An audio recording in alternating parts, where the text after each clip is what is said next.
Now we'll talk about how Bayes rule can be used in court cases, and in fact, it is used in court cases quite often.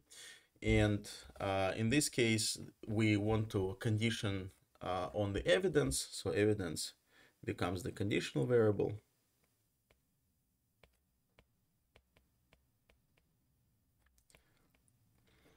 And evidence is just some known fact, so we already know that uh, this fact is true.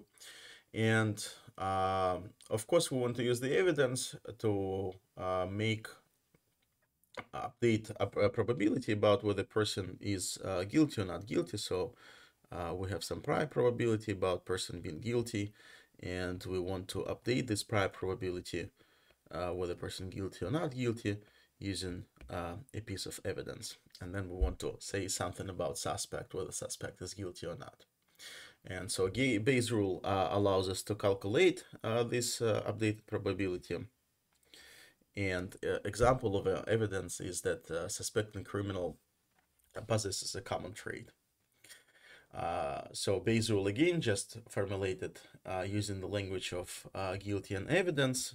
Probability being guilty given evidence is probability of evidence given guilty times the prior probability of being guilty divided by the total probability of evidence. So what is total probability of evidence? That's just in general, what is the probability of observing something like that, regardless of who was the criminal. And also we can use sometimes what is called relative odds. And relative odds can help us to avoid calculating this total probability. And relative odds is just probability of innocent given evidence divided by probability of guilty given evidence.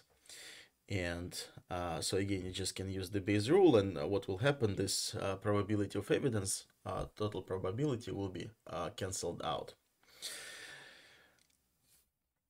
So we'll use Bayes factors for some of our calculations, and there are two terms there. So first term is the prior odds of being guilty. It's just the ratio of prior probability of being innocent divided by prior probability of being guilty here. And we're going to see this island problem. So usually you can calculate it by simple counting.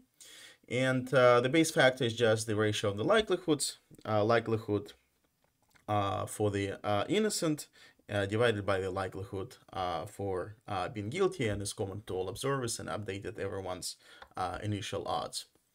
And the prosecutor's fallacy is a very well-known phenomenon where the probability of evidence given guilty gets confused with probability of guilty given evidence. And by now, you all know that is not the case. And of course, you have to use the Bayes rule to properly calculate those probabilities. And of course, your assessment of the prior probability of guilty will matter. And one nice thing about the Bayes rule is that you can use it to incorporate multiple pieces of evidence into your assessment whether a person is guilty or not. So let's say you have two pieces of evidence, evidence 1 and evidence 2, and then you can calculate the updated probability of guilty given evidence 1. You're going to use the Bayes rule for that. And then once you try to incorporate the evidence 2 into your assessment, so what happens here, your prior calculated, the posterior calculated in the previous step becomes your prior in this case.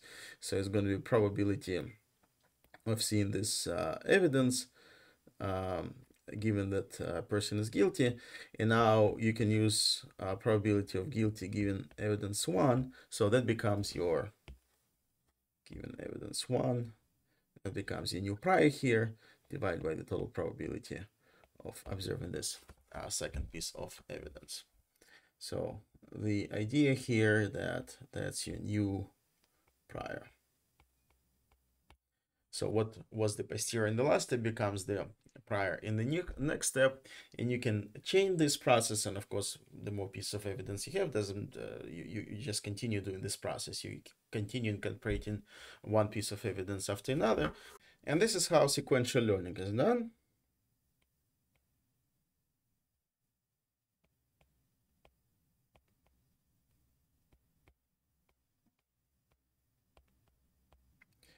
Sequential learning means that you sequentially incorporate one piece of information at a time.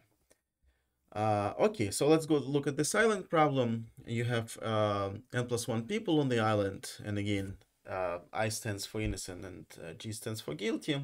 You have a piece of evidence, the suspect matches a trait with the criminal, and here are the likelihoods. If for a guilty person, the likelihood is 1, and for innocent person, the likelihood we're going to denote with small p. And we're going to start by calculating the Bayes factor. So that's just the ratio of the likelihoods for innocent and for guilty persons. So remember, this one is p, this one is 1. So the ratio is given by equals to p. And then we want to calculate the odds of being innocent, and we're going to start with uniform prior, meaning that probability of innocent, actually it's supposed to be n divided by n+1. And so the odds of being innocent is n. You remember that's probability of innocent divided by the probability of guilty. Innocent is n divided by n+1, and guilty is 1 divided by n+1. So n+1 gets cancelled, and you get n at the end. All right.